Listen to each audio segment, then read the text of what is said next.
नमस्कार,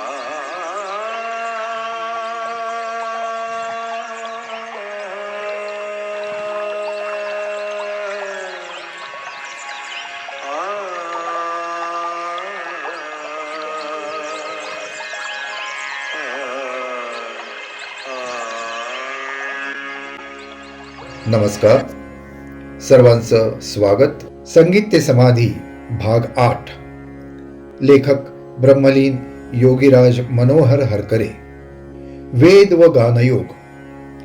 भारतीय संगीताच्या रक्तवाहिन्यातून योगशास्त्रातील अनुभव व सिद्धांतांचे रक्त वाहत असल्याने योगशास्त्रीय सिद्धांतांची अभिव्यक्ती भारतीय संगीतातून होणे क्रमप्राप्तच आहे. भारतीय संगीत एक पूर्ण शास्त्र आहे. आजकालच्या तर्कशास्त्र, समाजशास्त्र, राजकारणशास्त्र इत्यादींसारख्या अनावश्यक परंतु आजच्या समाज धारणेच्या दृष्टीने आवश्यक मानल्या गेलेल्या शुष्क शास्त्रांसारखे ते एक निर्जीव शास्त्र नसून ऐहिक व पारमार्थिक जीवनाच्या सर्व आवश्यकता पूर्ण करणारे एक जिवंत शास्त्र आहे. वेदातही हेच सामर्थ्य आहे. वेद मंत्रमय असून त्यांच्या इष्टी यज्ञाद्वारे प्राप्त होत असतात. भारतीय संगीताच्या इष्टी म्हणजे राग रागिण्या होत. राग रागिण्यांच्या योग्य गायनाने हवे ते प्राप्त होऊ शकते. वेद जसे अपौरुषेय आहेत तद्वत स्वरही अपौरुषेय आहेत. स्वर मानव निर्मित नाहीत, ते रागांप्रमाणे सनातन आहेत व राहतील. वेद पठन व वेद गायन करण्याकरता जशी आचार संपन्न ब्राह्मणांची आवश्यकता आहे तद्वत भारतीय संगीतातून विधायकता उत्पन्न करण्याकरिता संगीत आचार संपन्न योग्यांची आवश्यकता आहे. वेदांच्या पठणाकरता केवळ ब्राह्मण वर्णाच्या अधिकारी पुरुषांचीच आवश्यकता असते. पण गानयोग योग मार्गातील एक साधन मार्ग असल्याने कोणत्याही वर्णाची व्यक्ती गानयोगी बनू शकते. स्त्री पुरुष आदींच्या मर्यादा सुद्धा गानयोगाला नाहीत. वेदांच्या ऋचांना मंत्र प्राधान्य आहे म्हणून त्या मंत्रांद्वारे वर्ण प्रकट होऊ इष्टी साधतात. म्हणून वेदकर्त्यांना द्रष्टे म्हटले आहे. गानयोगातील ऋषींना द्रष्टे म्हटले नसून नारद म्हटले आहे. वेदगायन करणारे होता व ब्रह्मा जसे ऋषी होऊ शकतातच असे नव्हे तद्वत प्रत्येक गायक नारद होऊ शकेलच असे नाही. नारद ब्रह्माचे पुत्र यासाठीच मानले गेले आहेत. ब्रह्माचे वर्णन नादमय ब्रह्म असेही आहे. ब्रह्मशक्ती उत्पादक शक्ती आहे. त्या ब्रह्मशक्तीचे पुत्र नारद मानले जातात.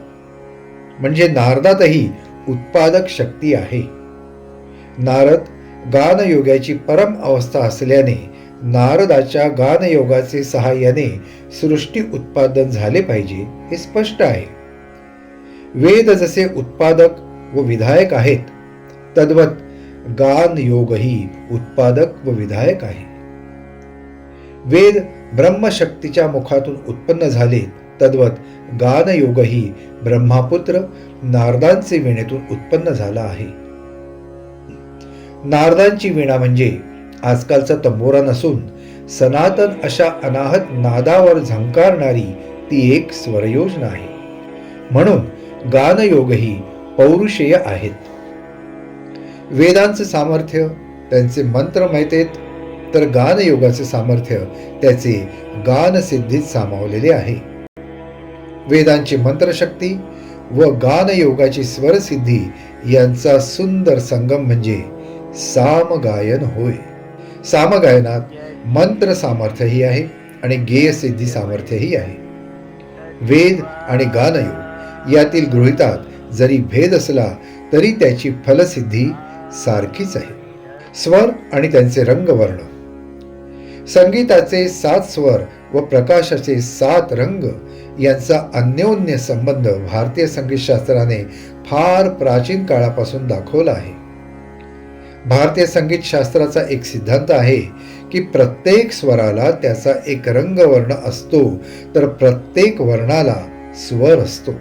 नादाची अभिव्यक्ती वर्णात तर वर्णाची अभिव्यक्ती नादात होऊ शकते. एवढेच नव्हे तर शब्द, स्पर्श, रूप, रस व गंध हे पंचगुण स्वरांना असतात. सप्त स्वरातील प्रथम स्वर षड्ज. षड्ज म्हणजे उर्वरित 6 स्वरांना जन्म देणारा स्वर. त्याचा वर्ण शुभ्र आहे. शुभ्र म्हणजे सर्व वर्ण परावर्तित व वक्रीभवन करणारे माध्यम. पतंगी करता मांजा करणाऱ्या पोरांनाही हे माहीत असते की पांढरा म्हणजे शुभ्र रंगच नाही, कारण कोणत्याही रंगाच्या कासा घेऊन त्याची बुकणी केल्यास, अर्थात त्याचा चुरा केल्यास तो शुभ्र रंगाचाच दिसतो. म्हणून शुभ्र वर्ण म्हणजे अन्यान्य वर्णाची आभा बाहेर फेकणारा आभास होय. शुभ्र रंग रंग नसून केवळ आभास होय. या शुभ्र आभासाचे योग्य पृथक्करण केल्यास आपल्याला 7ही रंग प्राप्त होऊ शकतील. हे जर खरे असेल तर उर्वरित 6 स्वरांना जन्म देणारा षड्ज यातून सप्तरंग व सप्तस्वर प्राप्त झालेच पाहिजेत. होय, तसेच आहे.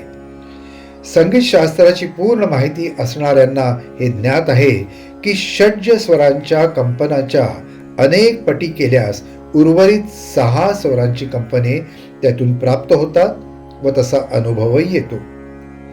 श्रुती योग्य स्वरात वीणा लावून खर्जाची तार छेडल्यास उर्वरित 6 स्वरांचा नाद ऐकू येतो. नादाप्रमाणेच षड्जाच्या शुभ्र आभेतून उर्वरित सर्व रंग प्राप्त होतात. यामागे वर्णशास्त्राचा सिद्धांत आहे. षड्जाचा रंगवर्ण शुभ्र. दुसरा स्वर ऋषभ, त्याचा रंगवर्ण पिशंग असतो.